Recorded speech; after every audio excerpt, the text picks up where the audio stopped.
Hello స్నేహితులారా, మీరంతా ఎలా ఉన్నారు? మీరంతా బాగున్నారని నేను అనుకుంటున్నా. నేను కూడా చాలా అంటే చాలా బాగున్నా. ఇక ఏమాత్రం ఆలస్యం చేయకుండా మన వీడియోలోకైతే వెళ్ళిపోదాం. ఆంధ్రప్రదేశ్ పక్కన ఉన్న ఒక పాత మ్యూజియంలో ఒక రహస్య కథ వినిపించేది. మ్యూజియంలోని కొన్ని ప్రదర్శనలు రాత్రి సమయంలో అస్సలు లైట్లు లేకుండా ఉండేవట. అయితే 5 స్నేహితులు అర్జున్, వినయ్, సుమన్, దీప మరియు రాధ, ఈ 5 స్నేహితులు ఈ మ్యూజియంని అడ్వెంచర్ కోసం సందర్శించాలని ప్లాన్ చేసుకున్నారు. మ్యూజియంలో ప్రాచీన విగ్రహాలు, పురాతన వస్తువులు రహస్య గదిలో ఉన్నాయి అని వాళ్ళు చెబుతూ ఉంటారు. రాత్రి 10 గంటలకు చీకటిలో మ్యూజియం వద్ద చేరారు. వారి సులభమైన ఉత్సాహం కాస్త కొంచెం భయంతో కలిసి నవ్వులతో మొదలైంది.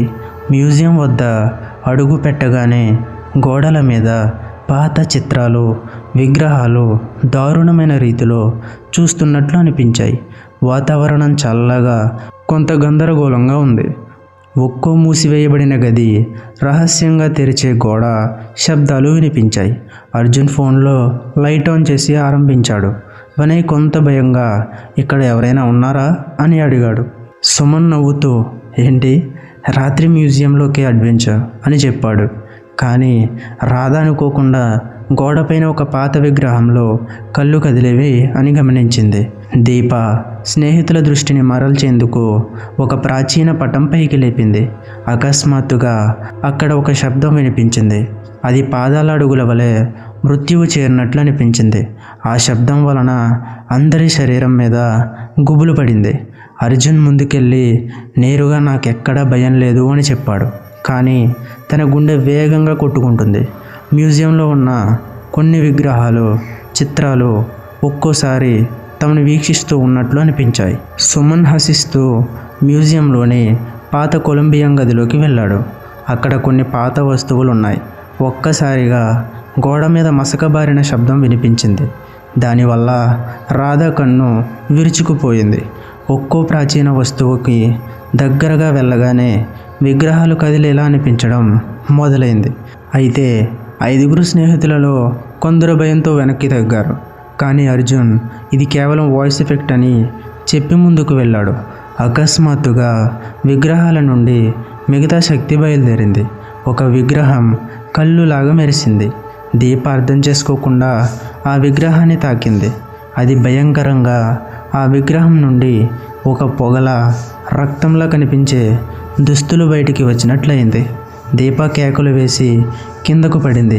స్నేహితులు పరిగెత్తి రావడానికి ప్రయత్నించగా గోడలు స్వయం చాలకంగా మాయమైపోతున్నాయి. రాధ భయంతో రూమ్లో తిరిగింది. కానీ గోడలలో ఏదో అనామిక శక్తి ఉంది. ఒక చీకటి రూపం మృత్యువు రూపంలో అర్ధరాత్రి వెలుగులో బయటకి వచ్చింది. వినయ్ మరియు సుమన్ ఉక్కిరిబిక్కిరయ్యారు.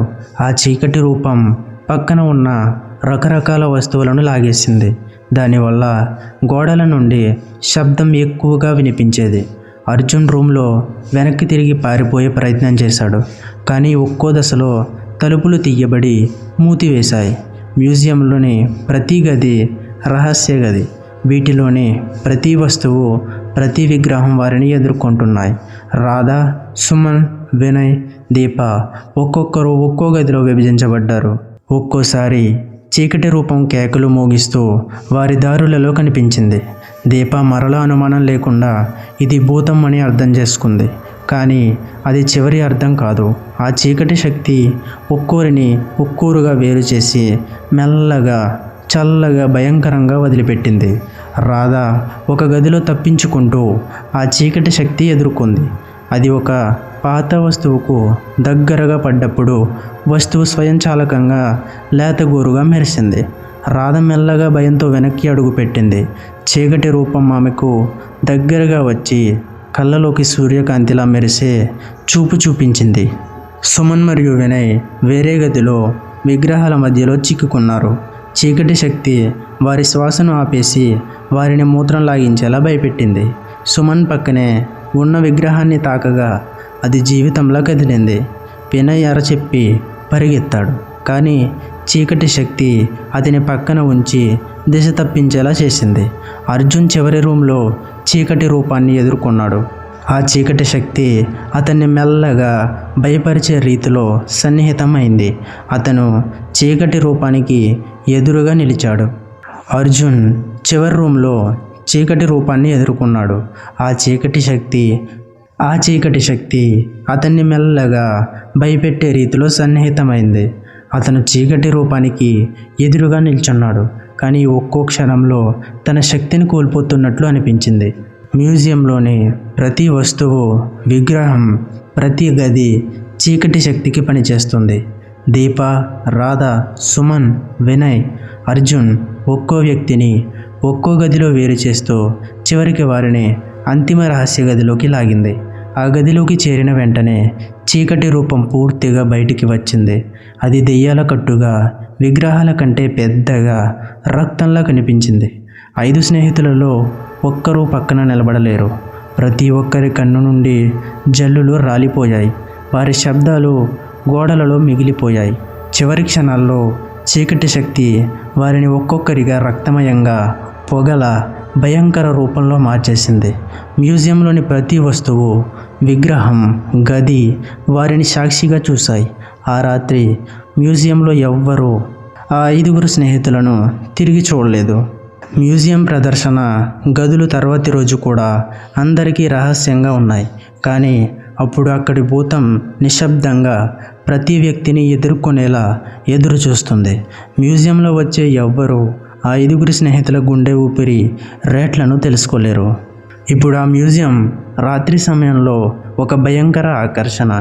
ఎవరైనా అడ్వెంచర్ కోసం వెళ్ళే ప్రయత్నం చేస్తే ఆ చీకటి శక్తి వారి ప్రతి అడుగును గమనిస్తుంది.